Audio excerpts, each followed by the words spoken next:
Hello students. So today we will discuss a very important topic, that is conditions or determinants of attention. Okay. So जैसे कि मैंने already बोला है ना कि हमारे आसपास बहुत कुछ चीज़ें चलती रहती है होती है राइट, बट हम हर चीज़ पे अटेंशन नहीं देते हैं ना. Out of 1000 things we pay attention to only one object और a thing at a particular time right. So ये एक साइकोलॉजिकल प्रॉब्लम है. जानने के लिए एक प्रॉब्लम है वाई, क्यों हम मतलब आउट ऑफ 1000 थिंग्स हम बस एक ही पर्टिकुलर ऑब्जेक्ट में या फिर थिंग में अटेंशन देते हैं, क्यों हम सब चीज़ में नहीं देते राइट. तो ये जानने के लिए मतलब क्या चीज़ ऐसा होता है जो हमारा अटेंशन को होल्ड करता है राइट, कैच करता है. तो यहाँ पे मतलब कुछ फैक्टर्स होती है ठीक है, जो प्रोड्यूस करता है और कंट्रोल करता है हमारा अटेंशन ना. हर आदमी का अटेंशन जो है वो कंट्रोल करके रखता है, और उस फैक्टर्स को बोलते हैं हम डिटर्मिनेंट्स और condition of attention. Okay. So condition of attention basically दो ग्रुप्स में डिवाइड हुआ है. Okay. The first one is objective और एक्सटर्नल कंडीशंस, और द सेकेंड इज सब्जेक्टिव्स और internal condition. All right. Objective और एक्सटर्नल कंडीशंस. तो इसका मतलब क्या है, जैसे कि कोई ऑब्जेक्ट या फिर कोई स्टिमुली होता है ना, तो उसमें वो कैरेक्टरिस्टिक पाया जाता है जो हमारे अटेंशन को जल्दी ड्रॉ कर लेता है ठीक है. और इसके लिए हमारा माइंड को बहुत ज़्यादा एफर्ट्स भी लगाने की ज़रूरत नहीं पड़ती है. और सब्जेक्टिव और इंटरनल कंडीशन क्या होता है, ये इनहेरिटेड होता है हाँ इंडिविजुअल, और ये इनबोर्न होता है या फिर ये एक्वायर्ड भी होता है हाँ ये अटेंशन. सो अभी हम इसके बारे में पढ़ेंगे in detail. We will discuss some of the objective और external condition of attention as well as subjective or internal condition of attention. Okay. So the first point under objective or external condition of attention is intensity. Intensity मतलब क्या है, जैसे कि हमारा जो attention होता है वो डायरेक्टली प्रोपोर्शनल होता है to the intensity of the stimulus. जैसे कि कोई स्ट्रॉन्ग स्टिमुलस होता है वो हमको हमारे अटेंशन को जल्दी अट्रैक्ट करता है rather than the weak one. Okay. For example जैसे कि कोई लाउड नॉइस होता है या फिर कोई डीप कलर जो होता है या फिर कोई स्पार्कलिंग लाइट होता है, वो हमारा अटेंशन को जल्दी ड्रॉ कर लेता है. So intensity is also a important factor drawing और attention. Okay. And the next point is size भी एक इम्पॉर्टेंट फैक्टर होता है ठीक है हमारे अटेंशन को ड्रॉ करने के लिए. जैसे कि फॉर एग्जांपल अगर हम कोई बड़ा एडवर्टाइजमेंट देखते हैं या फिर कोई टॉल बिल्डिंग देखते हैं या फिर कोई एलिफेंट देखते हैं, तो ये हमारे अटेंशन को जल्दी अट्रैक्ट करता है ना rather than the small size object. Okay. और stimulus. The next point is movement. तो कोई भी मूविंग ऑब्जेक्ट जो होता है वो हमारे अटेंशन को जल्दी ड्रॉ कर लेता है, ट्रैक कर लेता है ना. जैसे कि फॉर एग्जांपल कुछ पढ़ाई कर रहे हो या फिर कोई काम कर रहे हो ना, तो सडनली उस टाइम में कोई मूविंग ऑब्जेक्ट जैसे कि फॉर एग्जांपल कोई बटरफ्लाई आ गया, तो आप लोग का क्या होगा, अटेंशन जो है वो कोई पर्टिकुलर काम जो कर रहे हो उससे शिफ्ट होके वो बटरफ्लाई देखने में चला जाएगा राइट. तो ये अटेंशन क्यों शिफ्ट हो जाता है, बिकॉज मूविंग जो ऑब्जेक्ट होता है ये हमारे अटेंशन को जल्दी अट्रैक्ट करता है ठीक है. और हम लोग क्या कर सकते हैं, जैसे कि चिल्ड्रन को टीच करने के लिए, कोई पढ़ाने के लिए मोशन पिक्चर या फिर टेलीविज़न ये एक इम्पोर्टेंट एड्स हो सकती है, एक अच्छा एड्स हो सकती है वो लोग को पढ़ाने के लिए. लाइक इसमें क्यों, क्योंकि इसमें मूवमेंट इन्वॉल्व होता है right. And the next point is novelty. Novelty means क्या होता है, मीन्स कोई भी ऑब्जेक्ट अगर न्यूनेस होता है कोई भी ऑब्जेक्ट में या फिर कोई भी थिंग में, तो ये हमारे अटेंशन को जल्दी अट्रैक्ट करता है ठीक है. जैसे कि फॉर एग्जांपल कोई नया फैशन का ड्रेस अगर आया है राइट, तो ये हमारे अटेंशन को क्या करता है, जल्दी ड्रॉ कर लेता है. And the next point is contrast. Contrasting situation भी क्या करता है, हमारे अटेंशन को जल्दी अट्रैक्ट करता है ठीक है, इजीली कर लेता है. फॉर एग्जांपल जैसे कि कोई कलर हो सकता है, कोई कंट्रास्टिंग कलर या फिर कोई कंट्रास्टिंग साइज, ये हमारे अटेंशन को जल्दी ड्रॉ किया. फॉर एग्जांपल कि कोई टॉल और एक शॉर्ट पर्सन है ना, if they are walking together then this catches our attention very easily right. And the next point is repetition. Repetition मतलब क्या होता है, कोई भी स्टिमुली या फिर कोई भी ऑब्जेक्ट या फिर कोई भी थिंग को बार बार मतलब रिपीटेशन होता है, तो क्या होता है हम जल्दी उसको नोटिस कर लेते हैं. जैसे कि फॉर एग्जांपल कोई भी एडवर्टाइजमेंट हो रहा है ना टीवी में या फिर टेलीविज़न में या फिर कहीं और, तो उसको बार बार अगर रिपीट करते रहेंगे ना, तो क्या होता है इसके वजह से हमारा जो अटेंशन है जल्दी चला जाता है उस चीज़ में राइट. तो रिपीटेशन भी एक इम्पॉर्टेंट फैक्टर होता है हमारे अटेंशन को अट्रैक्ट करने के लिए. And the next point is discipline.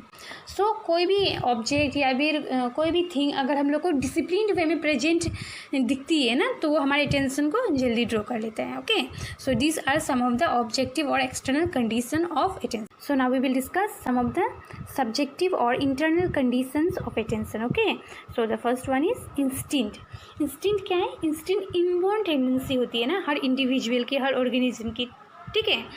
सो कभी कभी क्या होता है, कोई भी पर्टिकुलर थिंग हो या फिर कोई ऑब्जेक्ट को हम अटेंशन देते हैं ना, क्यों? क्योंकि वो नेचुरल होती है। फॉर एग्जांपल जैसे कि हम लोग को भूख लग रहा है, ठीक है, तो उस टाइम में हम लोग को खाना चाहिए ना, तो ये क्या हुआ, ये नेचुरल टेंडेंसी हुआ हमारा का। Okay, to attend to that particular food. Why? Because we are feeling hungry ना, सो दिस इज इंस्टिंक्टिव। तो इंस्टिंक्ट भी बहुत इंपॉर्टेंट रोल प्ले करता है हमको अटेंशन देने के लिए ना, कोई भी चीज़ में या फिर कोई भी object. Next point is emotions. So emotion is what?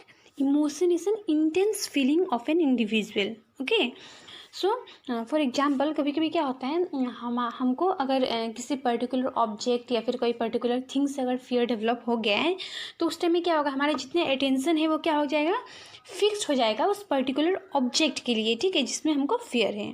So emotion भी इम्पोर्टेंट फैक्टर होता है, इंटरनल फैक्टर होता है हमारा अटेंशन को ड्रॉ करने के लिए। Next point is temperament. Temperament क्या है? जैसे कि हर आदमी का अलग अलग टेम्परमेंट होता है, ठीक है।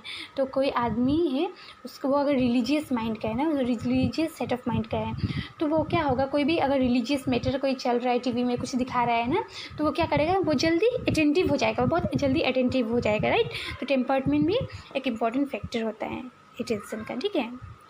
And the next point is sentiment.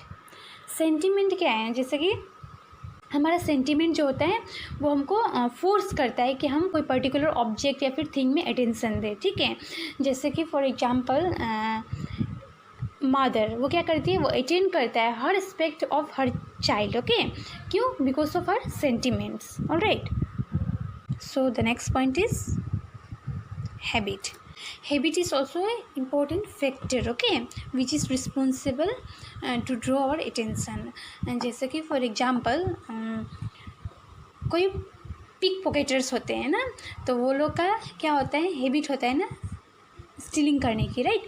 तो वो लोग कहीं भी जाएंगे तो वो लोग का आई कहाँ रहता है, वो लोग का ध्यान बस अटेंशन किस पे देते हैं, पॉकेट्स पे देते हैं। क्यों? क्योंकि वो स्टीलिंग करते हैं ना, वो चोरी करते हैं, तो ये वो लोग के हैबिट के वजह से अटेंशन उसमें देते हैं। तो this is also important factor.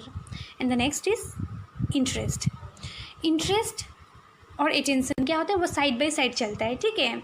जैसे कि हम उस चीज़ पे अटेंशन देते हैं, वो पर्टिकुलर ऑब्जेक्ट या फिर थिंग में जो हम लोग को इंटरेस्टेड होता है ना, हम लोग को जो जिस चीज़ में इंटरेस्ट होता है उसमें ही हम अटेंशन देते हैं। जैसे कि फॉर एग्जांपल अगर हम कोई शॉप में गए या फिर कोई बुक स्टोर में गए ना, तो वहाँ पे बहुत सारा आइटम्स या फिर बहुत सारा चीज़ वो लोग डिस्प्ले करते हैं, ठीक है, लेकिन हम सब तो नहीं खरीदते हैं। हमारा अटेंशन किस पे ज़्यादा होता है, किस चीज़ में खरीदने में ज़्यादा होता है, जो चीज़ में हमको इंटरेस्ट होता है ना, हम उसको ही बस खरीदते हैं out of many option, right. So interest भी एक इम्पॉर्टेंट फैक्टर है। Now the next point is mood. Mood क्या है? मूड भी हमारा अटेंशन को डायरेक्शन दे। जैसे कि फॉर एग्जांपल हमारा घर में कोई अगर बीमार है ना, तो हम क्या करेंगे, हमारा जैसे कि कोई ऑफिस का काम है या फिर कुछ भी काम है ना, तो उसमें हम अटेंशन जल्दी नहीं दे पाते हैं, हमारे लिए डिफ़िकल्ट हो जाता है कि हम कोई दूसरा काम में अटेंशन दें, ठीक है, क्योंकि हमारा मूड की वजह से। तो मूड भी बहुत इंपॉर्टेंट रोल प्ले करता है अटेंशन के लिए। अगर हमारा अच्छा मूड होगा तो हम किसी भी चीज़ को जल्दी अटेंशन दे पाएंगे, right. So this is all about subjective और internal condition of attention as well as objective and external condition of attention. So from the above discussion, what we can conclude that the external factors of attention help us to draw our attention only for a temporary period of time. Okay, जो हमारा जो external factors जो होता है वो help करता है हमारे attention को बस एक टेम्परेरी पीरियड या फिर एक शॉर्ट पीरियड ऑफ टाइम तक अट्रैक्ट करके रखता है हमारे अटेंशन को, ठीक है। तो टीचर को इन दिस रिगार्ड क्या करना चाहिए, हेल्प करना चाहिए, ताकि स्टूडेंट ड्रॉ करे अटेंशन डिफरेंट सब्जेक्ट्स में, राइट। अगर हम इंटरनल कंडीशन की बात करते हैं तो हमको अटेंशन देने के लिए क्या करना पड़ेगा, कंटिन्यूअसली कोई भी एक्टिविटी या फिर कोई भी ऑब्जेक्ट में ध्यान देना पड़ेगा, अटेंशन देना पड़ेगा, ठीक है। और फैक्टर्स क्या होता है, ज़्यादा सूटेबल होता है या फिर ज़्यादा यूज़फुल होता है प्री प्राइमरी और प्राइमरी स्कूल से। लेकिन टीचर को क्या करना चाहिए, ट्राई करना चाहिए स्टूडेंट के अंदर डेवलप कराने के लिए internal condition of attention basically in high school और हायर लेवल में। सो this is all about today's class. Thank you.